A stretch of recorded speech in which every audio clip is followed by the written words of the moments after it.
We got this guy opened up in Photoshop, and the first thing I'm gonna do is just crop this. I'll keep the same aspect ratio, but I just wanna get that little bit of our seamless roll out of frame. So we'll call that good.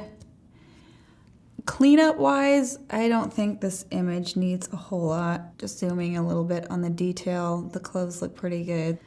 Her skin looks amazing, and we're not, it's not a beauty shot. I'm more concerned with the overall vibe that we're getting, and I think I probably wouldn't do much to her face, if anything. We do have our little marker tape there, so I'm going to make a new layer, and I like to do my cleanup on our new layer so I'm not affecting anything in the integrity of the original shot. So sampling current and below, opacity 100%, flow 100%, that's fine. And just kind of sampling from around that area. A couple little spots here and there. But one of the nice things about that red gel is it hides a multitude of sins. Honestly, I think this image is awesome the way it is. I mean, the color looks great. Everything is just super red, super saturated in your face. And we did so much in the studio that we don't really need to do a lot to this if we don't want to.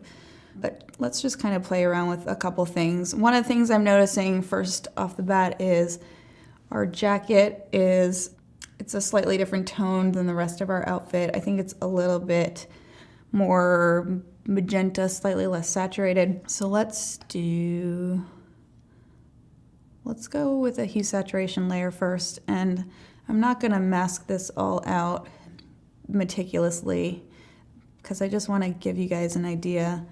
We're going back to our beginning here. We've got our hue, our saturation, and our lightness and our luminosity. So these are our three properties of color right here.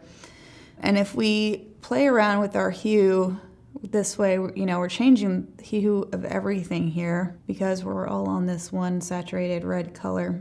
I am gonna bump our hue up this way a little bit and then invert that mask, Command I, Control I, and then I'm just gonna come in and mask that back in.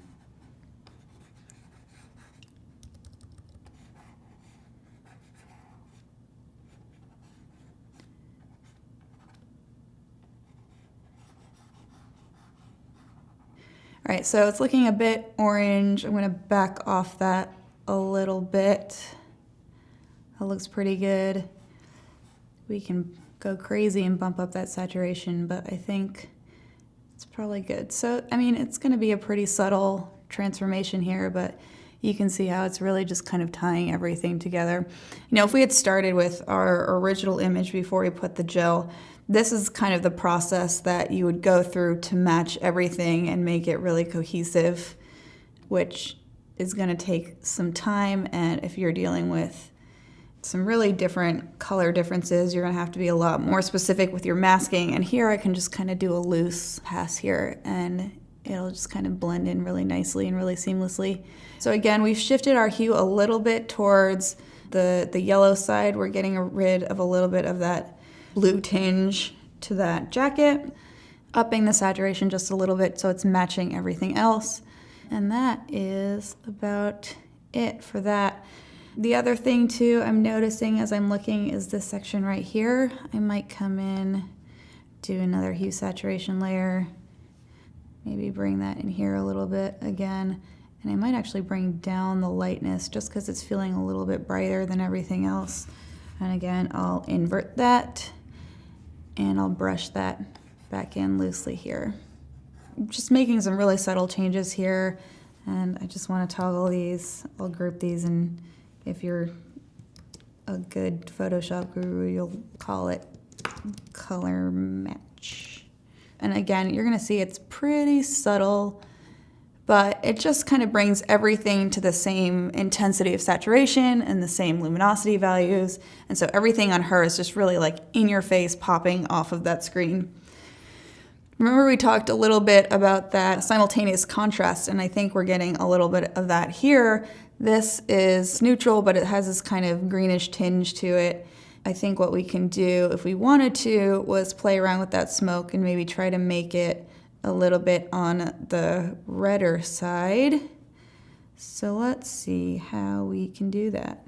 I'm gonna do another layer here. New layer. And just come in with like a bright red color here, maybe on the redder side. Bring our flow down, make that brush big, and I'm gonna set this to color mode. And that's really bright, so I'm gonna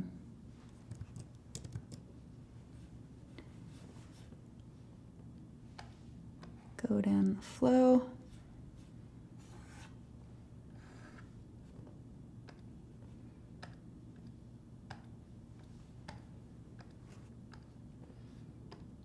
So you guys get the idea. I'm not sure I love it or if it's necessary, but you know, that's one way we can start changing our color a little bit. Maybe come down on the opacity some.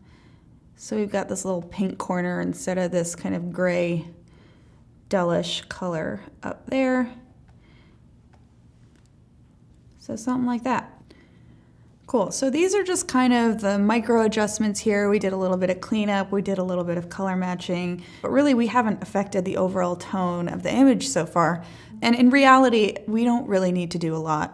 Like I said, you know, a lot of this was controlled in our studio environment. But some things that we can consider for an image like this is, okay, well, do we want to maybe play a little bit with our complements, for instance? Maybe I could come in and bring a little green into our highlights, which I don't think we have a lot of highlights, but let's try this. So maybe we'll come into selective color and go to our whites, which would be our highlights. So our opposite of red is green, which is cyan and yellow. And remember, we're in RGB in Photoshop, so the opposite of magenta is green. So we can pull our green or our magenta down to get a little bit of green, which, like I said, isn't doing a whole lot. We don't really have a lot of highlights here. It's not really doing much of anything.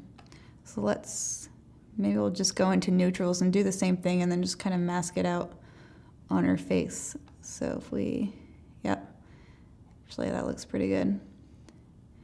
The more we pull this down, the more we're adding green. You can see her hair going a little bit green. Her skin is going from magenta to a little bit of green in there. So something like that I actually quite like. So we're getting some of that magenta out and it almost looks a little bit more orange or a little bit more red here. So something like that guy. Again, really subtle. And I think either works. This is just kind of a personal preference sort of thing. I like it to feel a little bit on the orangey red side and a little less on the pink magenta side. And realistically, this is pretty much what I would do for this image. I might come in and dodge and burn a little bit. Maybe that's super red.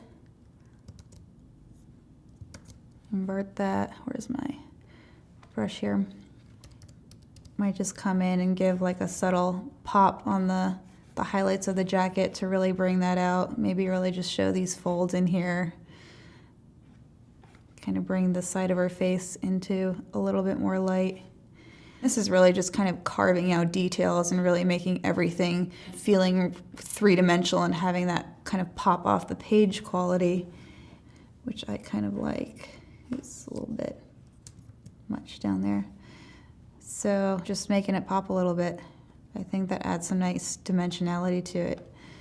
All right, so that's it for this image. Not a lot to do in Photoshop here, but when we get into the location segment for the tutorial, we're gonna delve into Photoshop in a lot more depth and really get into how we can use the tools to manipulate color and make an image really pop.